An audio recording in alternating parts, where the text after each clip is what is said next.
అవసరం.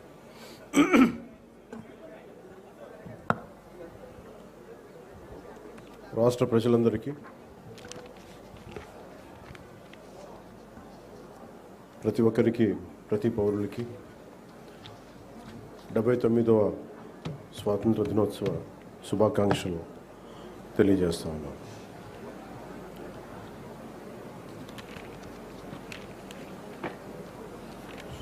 ఇది స్వాతంత్రం చాలా త్యాగాలతోటి సాధించుకున్నది. ఈ రోజున గౌరవ ప్రధానమంత్రి శ్రీ నరేంద్ర మోదీ గారి మార్గదర్శకంలో, ముఖ్యమంత్రి శ్రీ నారా చంద్రబాబు నాయుడు గారి నాయకత్వంలో అభివృద్ధి సంక్షేమం సమపాళ్లుగా ముందుకు సాగుతూ ఉంది. ఇచ్చిన హామీల ప్రకారం సూపర్ 6ని అమలు చేస్తూ మహిళలకి ముఖ్య ప్రాధాన్యత ఇస్తున్నాం.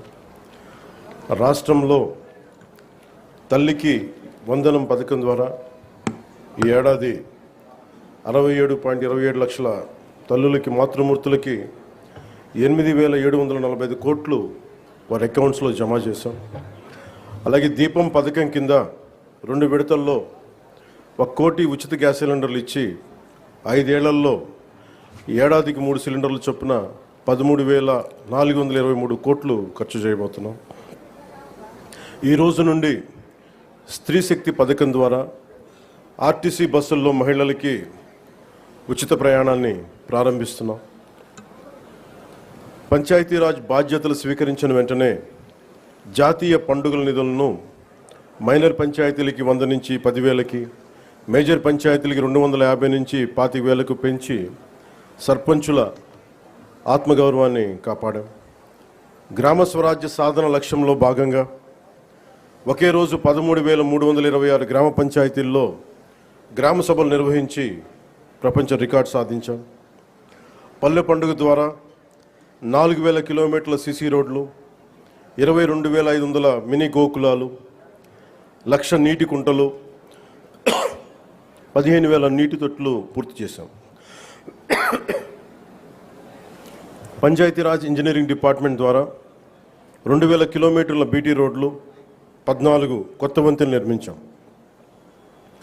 గ్రామీణ ఉపాధి హామీ పథకం ద్వారా 75.23 లక్షల ఉపాధి శ్రామికులకు గ్రామాల్లోనే ఉపాధి కల్పించి ప్రమాద పరిహారం 50,000 నుంచి 4 లక్షలకు పెంచాం.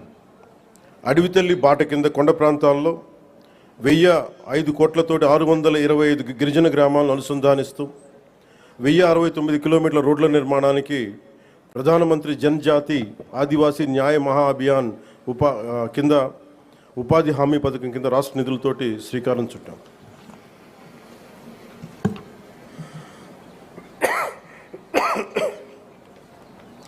జల్ జీవన్ మిషన్ కింద 5 జిల్లాల్లో 5 కొత్త ప్రాజెక్టులని 7,910 కోట్లతో ప్రారంభించి 1,20,00,000 మందికి 30 ఏళ్ల పాటు తాగునీటి భద్రతని కల్పించబోతున్నాం. అటవీ విస్తీర్ణం 30% నుండి 37% పెంచే లక్ష్యంలో 1 కోటి మొక్కలు నాటి వీటిని QR కోడ్లతో ట్రాకింగ్ కూడా ప్రారంభించాం. ఏనుగుల బెడద నివారణకు కర్ణాటక నుంచి కుంకి ఏనుగులని తీసుకొచ్చి విజయవంతంగా ఆపరేషన్లు జరిపాం. ఎకో టూరిజం అభివృద్ధికి అరకులో వుడెన్ బ్రిడ్జ్ నగరవన యోజన కింద 1,122 కోట్లతోటి 61 ప్రాజెక్టులు చేపట్టాం. సైన్స్ అండ్ టెక్నాలజీలో విద్యార్థులకి ఫ్రూగల్ ఇన్నోవేషన్ కింద ప్రోత్సాహకాలు అందించే ప్రణాళికని సిద్ధం చేస్తున్నాం. ముఖ్యంగా కాకినాడ జిల్లా ప్రగతి నివేదిక, అన్నదాత సుఖీభవ, PM కిసాన్ పథకం ద్వారా 1,50,475 మంది రైతులకి 102 కోట్లు తొలి విడతగా జమ చేయడం జరిగింది. స్త్రీ శక్తి పథకం కింద మహిళలకు 187 ప్రత్యేక బస్సుల్లో ఉచిత ఆర్టీసీ ప్రయాణ పథకం ప్రారంభించడం జరుగుతోంది. తల్లికి వందనం పథకం ద్వారా 2,79,312 మంది విద్యార్థుల తల్లులకు ఖాతాలో ఒక్కొక్కరికి 13,000 రూపాయలు జమ చేయడం జరిగింది.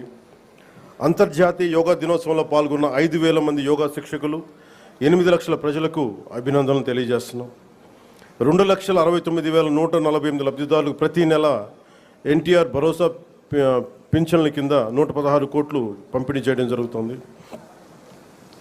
ఉపాధి హామీ పథకం ద్వారా 118.46 కోట్ల వేతనాలు, 93.46 కోట్లు మెటీరియల్ ఖర్చుతోటి గ్రామీణ అభివృద్ధి చేయడం జరుగుతూ ఉంది. గత ఏడాది 107 జాబ్ మేళాల ద్వారా 7,000 మందికి మన కర్ణాటక కాకినాడలో 7,000 మందికి ఉద్యోగాలు అవకాశాలు కల్పించడం జరిగింది. ప్రతి అసెంబ్లీ నియోజకవర్గంలో స్కిల్ హబ్, పార్లమెంట్ పరిధిలో జేఎన్టీయూ కాకినాడలో స్కిల్ కాలేజ్ ప్రారంభించడం జరిగింది. మాదక ద్రవ్యాల నివారణకు పాఠశాలలు, కళాశాలలు ఈగిల్ క్లబ్లు ఏర్పాటు చేయడం జరిగింది. జల్ జీవన్ మిషన్ ద్వారా 497 కోట్ల వ్యయంతో ఇప్పటి వరకు 506 పనులు పూర్తి చేయడం జరిగింది. రోడ్లు భవనాల శాఖ ద్వారా 27 కోట్లతోటి రహదారులు గోతులు పూడ్చడం జరిగింది. గడిచిన ఏడాదిలో పిఠాపురం నియోజకవర్గంలో 308 కోట్లకు పైగా పనులు చేసి దేశంలోనే మోడల్ నియోజకవర్గంగా దాన్ని తీర్చిదిద్దుబోతున్నాం. వచ్చే 4 ఏళ్లలో మరింత ప్రగతికి కట్టుబడి ఉన్నామని మీ అందరికీ తెలియజేసుకుంటా ఉన్నాం. ఇంత అభివృద్ధిని మనం సాధించగలిగామంటే ప్రతిసారి కొన్ని చీకటి రోజులు వస్తాయి ప్రతి ఒక్కరికి. మన రాష్ట్రంలో 2019 నుంచి 2024 వరకు ఒక డార్క్ డేస్, బ్రిటిష్ వాళ్ళు ఎలా పరిపాలించారో, బ్రిటిష్ వాళ్ళు దేశాన్ని ఎలా కబంధ హస్తాల్లో పెట్టుకున్నారో మన రాష్ట్రం కూడా అలాంటి కబంధ హస్తాలు పెట్టుకున్నప్పుడు స్వాతంత్ర సమరయోధుల స్ఫూర్తితోటి ఒకటే ఎదుర్కొన్నాం. బ్రిటిష్ వాళ్ళు నేర్పించి వెళ్ళిపోయింది మనకి డివైడ్ అండ్ రూల్, మనల్ని విభజించండి పాలించండి అని. కానీ ఎలా మన కూటమి ప్రభుత్వం మన స్వాతంత్ర సమరయోధుల స్ఫూర్తితోటి యునైటెడ్ అండ్ రూల్, కలిసి ఉందాం, కలిసి పాలన చేద్దాం, ఇదే కూటమి ప్రభుత్వం తాలూకు ముఖ్య ఉద్దేశం. ఈ స్ఫూర్తిని మేము స్వాతంత్ర సమరయోధుల పోరాట స్ఫూర్తిని నుంచి మేము తీసుకున్నది. ఇది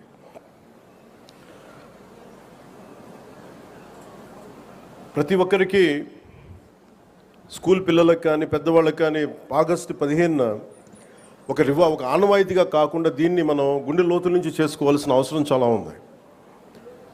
దీనికి వెనకాల ఎంత కష్టపడ్డారు నిన్న ట్వీట్ కూడా చేశాను. ఇదే రోజు నిన్న ఆగస్టు 14న లాహోర్ డిక్లరేషన్ సమయంలో దేశ విభజన జరుగుతున్నప్పుడు, కరెక్ట్గా ఒక 9 నెలల ముందు, సంవత్సరం ముందు దేశ విభజన జరుగుతున్నప్పుడు లాహోర్ కూడా పాకిస్తాన్లోకి వెళ్ళిపోద్ది అని తెలియదు ఎవరికి. సడన్గా డిక్లేర్ చేయగానే దానివల్ల అక్కడ ఉన్న ప్రజలు, భారతదేశ ప్రజలందరూ వెళ్ళిపోవాలి ఇక్కడి నుంచి అని చెప్పి మత ప్రాతిపాదికన పంపించేస్తే అది ఎంత దారుణాలు జరిగినాయి అంటే ఆగస్టు 14 వరకు అక్కడ రాత్రికి రాత్రి కొన్ని దశాబ్దాలుగా, కొన్ని శతాబ్దాలుగా వాళ్ళ దేశం, వాళ్ళ ప్రాంతం అనుకున్నది పరాయి దేశం అయిపోయి అక్కడి నుంచి పారిపోయి ప్రాణాలను అరచేతులు పెట్టుకొని రావాల్సి వచ్చిన పరిస్థితులు. అలాంటి పరిస్థితులను ఒకవైపు పంజాబ్లో మహిళలు సామూహిక మానభంగాలు గురవుతూ చాలా నిర్దాక్షిణ్యమైన పరిస్థితుల్లో ఉండి, అంటే మన స్వాతంత్రం చాలా తేలిగ్గా సంపాదించుకున్నాం, కేవలం ఏమంటారు అహింసా విధానాల ద్వారా మనం సంపాదించుకున్నాం అంటాం. కానీ వాస్తవానికి మన స్వాతంత్రం రావడానికి చాలా హింస జరిగింది. మనం ఎంచుకున్నది ప్రప్రథమంగా అహింస విధానాలు కావచ్చేమో కానీ దేశాన్ని నుంచి విడిపోవాలనుకునే వాళ్ళు మటుకు హింసనే నమ్మారు. అది ఈ రోజుకి, దేశ విభజన జరిగినప్పటి నుంచి ఈ రోజు